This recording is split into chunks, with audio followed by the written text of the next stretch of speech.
Happy 2024, Julie. Yes, here we are. Can you believe it? I was saying if you've made it to 2024 and you're still standing, you've done well. Yes, nothing more required. So Uh, I hear people saying like this is good, this is going to be a good year, and they say it trepidatiously because yes, I know. I got a funny email in my promotions from like a cosmic meditator saying the best year yet. And it's like, are you crazy? What a funny thing for a, mindfulness guru to to say, right? It's like, say. Turned me right off. right. What present are you? Well, the funny thing is I do remember in 2019 people saying at the end of that year, like, oh my God, what a crap year. I can't wait for 2020. And then, and then 2021 was like, well, maybe this year. And then 2022 is like, well, maybe this year. And then 2022 is just like, ugh. And now 2024, I think people want to try to be optimistic again. We are human and we always want it to be better and we don't want to feel bad and et cetera, et cetera. And I think the time has come. Like it's a number 8 year. If you add up 2024, you get 8. And 8 is, the strength card. It's also connected to Saturn. And I don't think we need to all go and lift up a car, that kind of strength. Although if you're inclined, go right ahead. But I think it's the strength to actually be willing to see what is going on, not just over somewhere else where they're having, a war, but also in our own realities, where things are really difficult. I mean, it's not going to help us, especially not in an 8 year, to keep trying to pump ourselves past it. I think the strength we need is the strength to witness Yeah, what is actually going on and not, collapse into despair, right.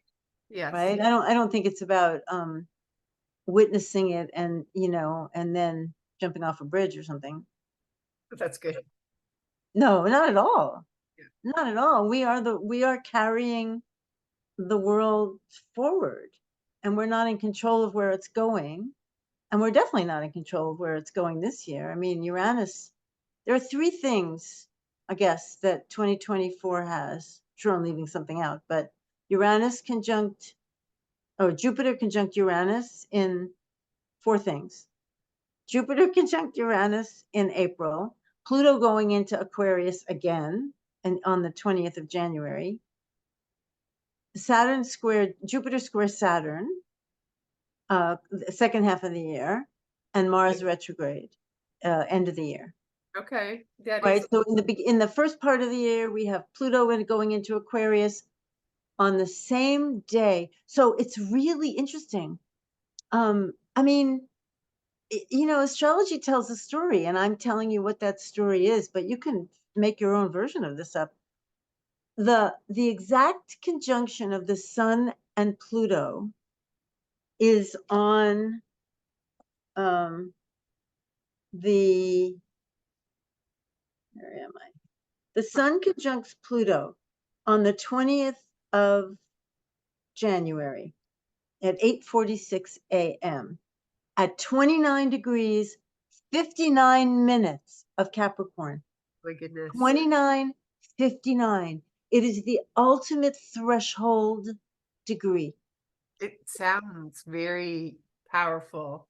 And so then shortly thereafter at 9:07, the AM. sun goes into Aquarius, and at 1950, which would be 7:50 p.m., Pluto goes into Aquarius.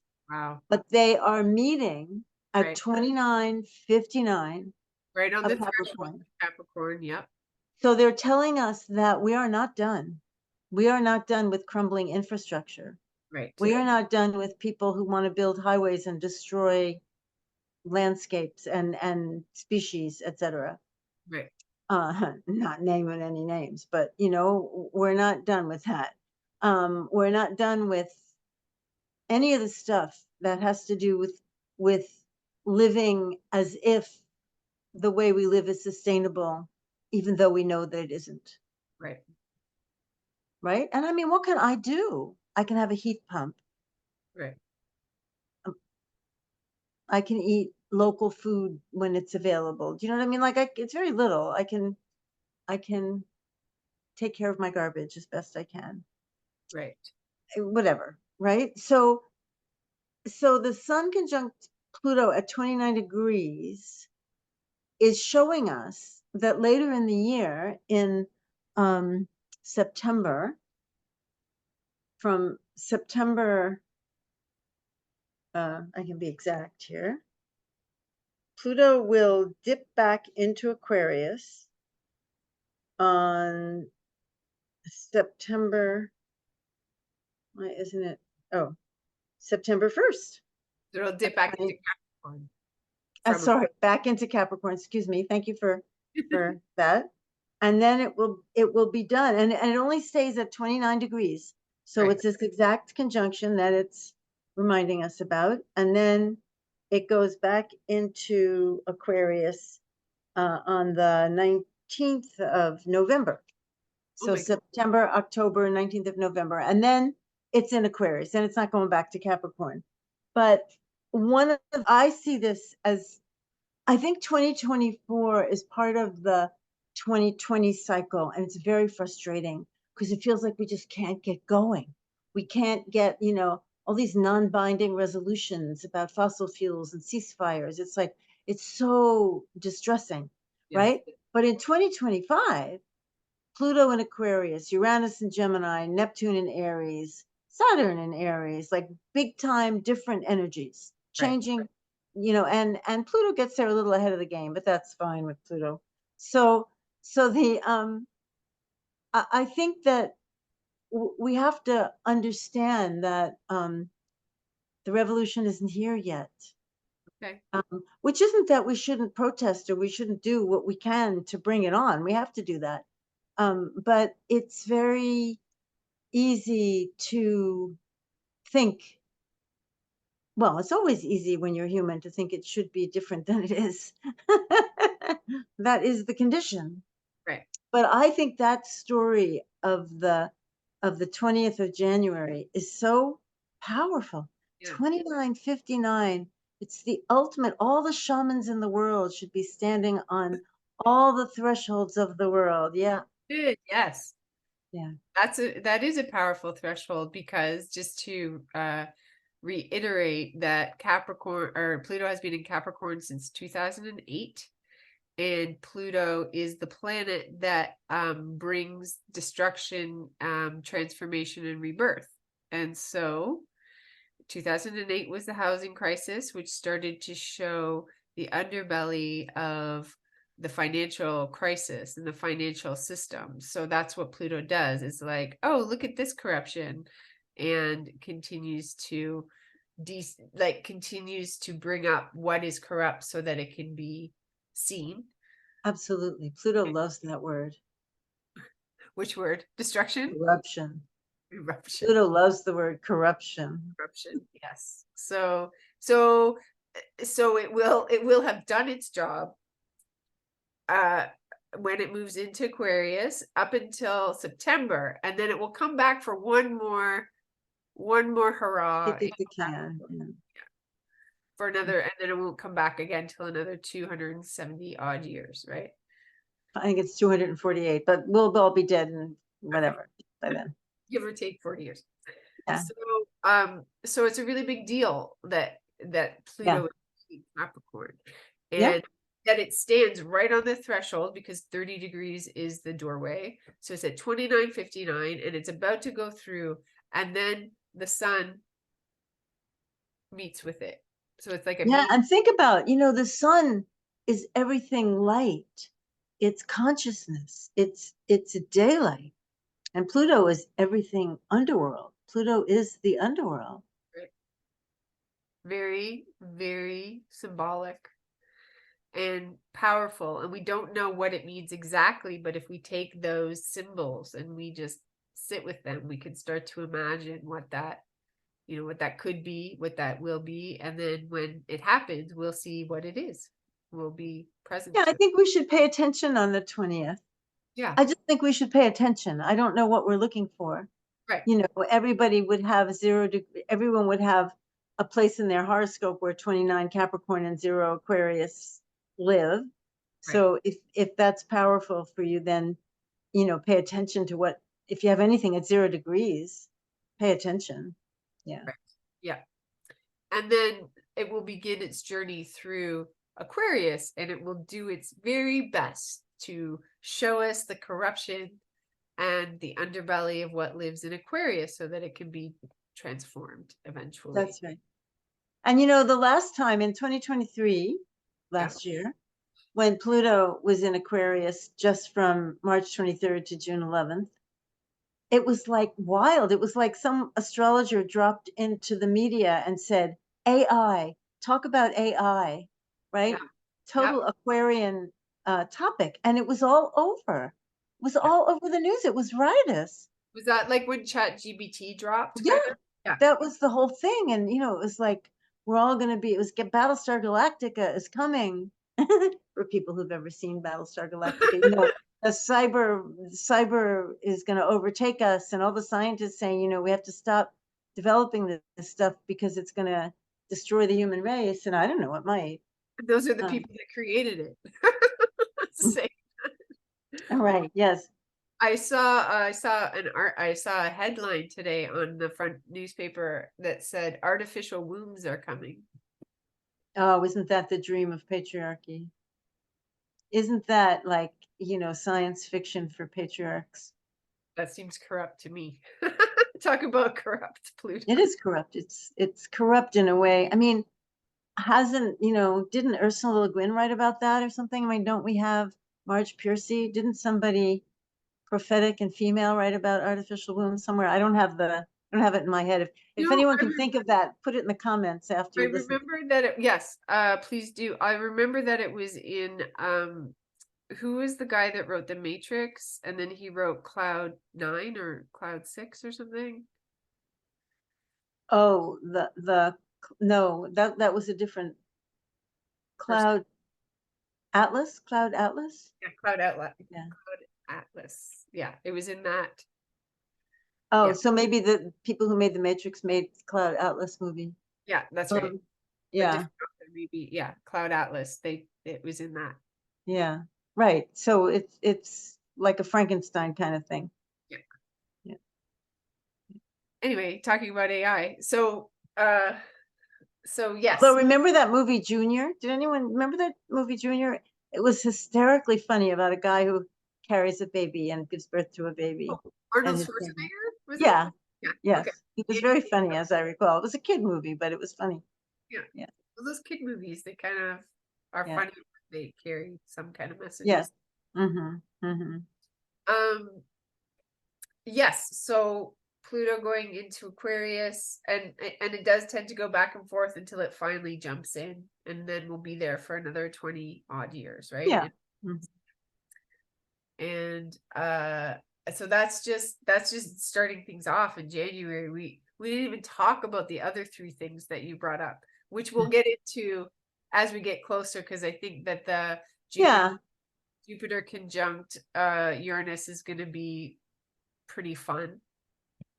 It looks a bit explosive, but yeah, it'll be fun for some people, more fun for some than others. Yeah.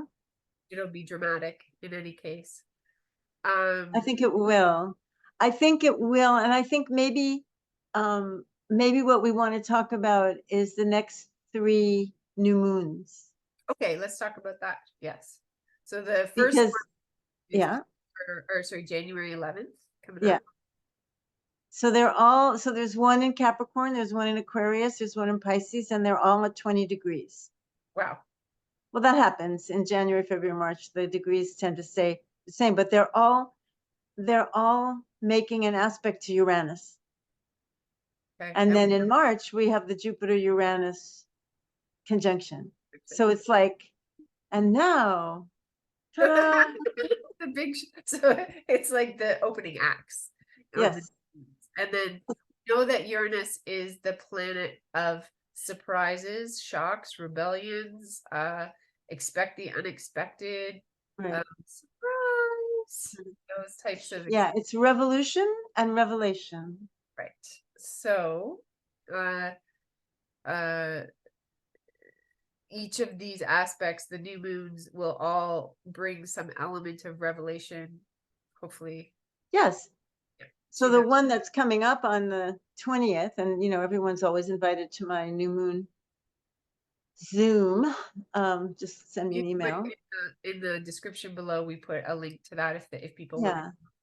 So at the new moon in Capricorn on January, I don't know if the exact new moon is on January. That's when the Zoom is. Yeah, it's on January 11th.